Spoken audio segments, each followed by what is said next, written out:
Amen. Isang malakas palakpak po para sa ating Diyos na buhay. Amen. Kahit na po itatako, no? Sa ikatang buhay, kundi ang Like, share, subscribe. Lahat po ba'y pinagpala ng Panginoon? Ay, wala mga palakpak. Amen. Pumalakpak po. Amen. Ang mga pinagpala ng Diyos na buhay. Samahan niyo po ako na basahin ang Malakay 3 verse 8 pababa. Ang tanong po naman, matuwid bang pagnakawan ako ng tao? Hindi, ngunit pinagnanakawan ninyo ako sa paanong paraan, sa mga ikasampung bahagi at mga handog. Verse 10, dalhin ninyo ng buong buo ang inyong mga ikasampung bahagi sa tahanan ng Diyos upang mapugunan ang pangangailangan sa aking tahanan. Subukan ninyo ako sa bagay na ito kung hindi ko buksan ang mga bintana ng langit at ibuhos sa inyo ang masaganang pagpapala. Amen. No, na sa ating pong buhay, no, na naniniwala po tayo na sa ating mga hinita, no, na hindi po sa atin lahat yan. Kaya ka nakapagtrabaho dahil binigyan ka ng Diyos ng lakas. Amen. Binigyan ka ng Diyos ng katalinuhan. Amen. Hindi yan sa sarili mong lakas, hindi yan sa sarili mong katalinuhan, kundi binigyan yan ng Panginoon. Amen. At bilang pasasalamat sa Panginoon, ang hinihingi niya ay yung ikasampung bahagi. Amen. Biruin mo na lagad yung sinasabi, ang Diyos hinihingi ng 10%. Amen. Yung 10% ng kinita natin, no, na ipagbibigay natin sa Panginoon. At ang sabi ng Diyos, no, nakipagsubukan po siya. Ang sabi niya, subukin ninyo ako kung hindi ko buksan ang mga durangawan ng langit. Alam po natin, no, ang mga bintana na yan, yun po yung mga ating mga kinabubuhay.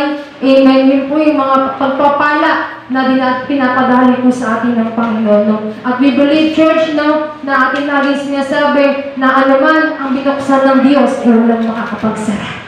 Amen. Anuman ang binigay ng Diyos, walang makakabaon sa iyo. Amen. Anuman, amen, yung mga pinararanas sa iyo ng Panginoon ngayon.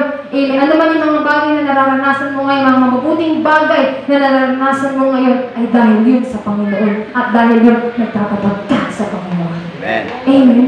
Ang pagtatapat po natin, church, no, at sa ating pagbibigay, no, sabi nga na laging sinasabi ng ating mahal na pastora na hindi kompleto ang pagsamba mo kung hindi ka nagbibigay sa Panginoon. Amen. Naalam po natin na ang pagbibigay po, amen, ay susi. No? Akin rin pong naunawaan yan. At sa lumipas na aking kabataan kabataan pa rin naman ako, amen, amen, naunawaan ko na ang pagbibigay ko, no, na yan din yung isa sa mga naging aking buhay na talagang naunawaan ko po siya na totoo ang pagbibigay. Kasi maraming bagay na naranasan ko, no, na ako'y kinakausap ng Panginoon, na ibigay mo to, ibigay mo yan, at hindi ko binibigyan ng Panginoon. Amen. Ang gawin mo, pinararanas niya, amen, ang kasaganahan, ang pagsama, paggabay niya sa aking buhay. Talagang maging sa ating buhay naman po, na ipagsubukan po ang Diyos na buhay. Kung susubukin mo siya, amen, tapat po ang Panginoon na nangangako sa iyo. Tapat po ang Diyos, amen, na nagsabi ng kanyang salita, subukin ninyo ako sa bagay na ito kung hindi ko buksan ang mga bintana ng langit at ibuhos sa inyo ang masaganang pagpapala. Amen. Amen. At sa atin naman pong mahal na pastora, samahan niyo po ako na basahin ng Matthew. Amen. Matthew 10, verse 10. Matthew 10, verse 10. No?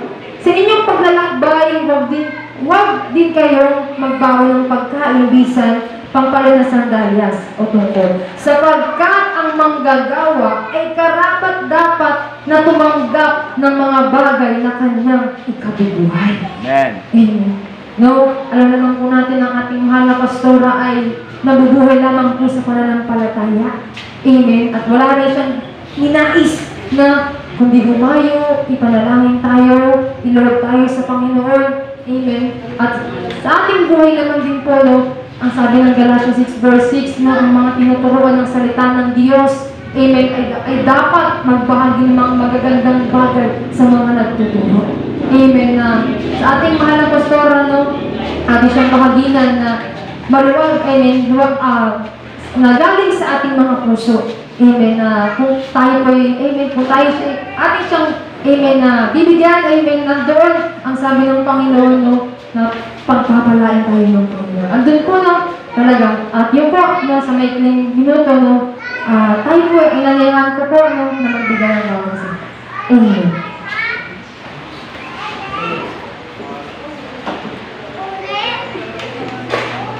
Amen. Tayo po lahat ay tumayo.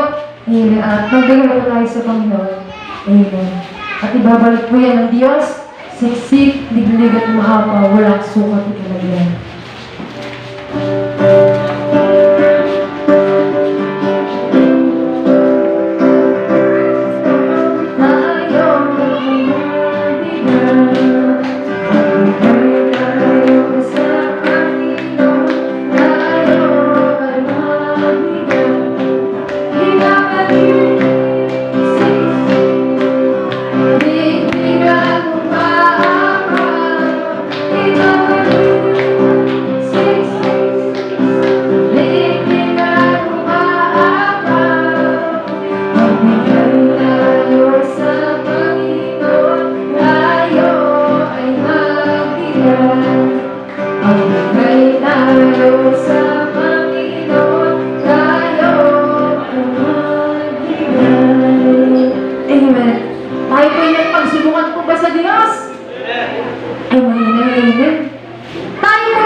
Amen. At ating pong ilalas ang offering bucket. At ating pong panalangin, Lord Jesus. Kasi ng Diyos, Ama ng mga pangyarihan sa lahat, salamat po, Panginoon, sa mga pananalating ito, na Lord, na ito'y kanilang ibinigay, Panginoon, Lord Jesus. At naniniwala kami, Panginoon, na patuloy na ibabalik niyo po sa kanila, siksik, niligad at umaapaw, walang sukat ikalagay ang Panginoon, Lord Jesus. At sa mga di makapagbigay, patuloy niyo po sila pagpalaing, Panginoon, Lord Jesus. Bigyan, Panginoon, ng mga magandang trabaho, Panginoon Jesus. Salamat, Lord, sa mga pananalating ito, Panginoon, patuloy niyo po itong gamitin sa pangangailangan ng iyong templo, Panginoon. Salamat, Lord Jesus. Mabuti ka sa ngalan ni Jesus. Amen at amen. Palakpakan natin ang Gloria Diyos at ating pong i-welcome ang ating mga lingkod. Amen.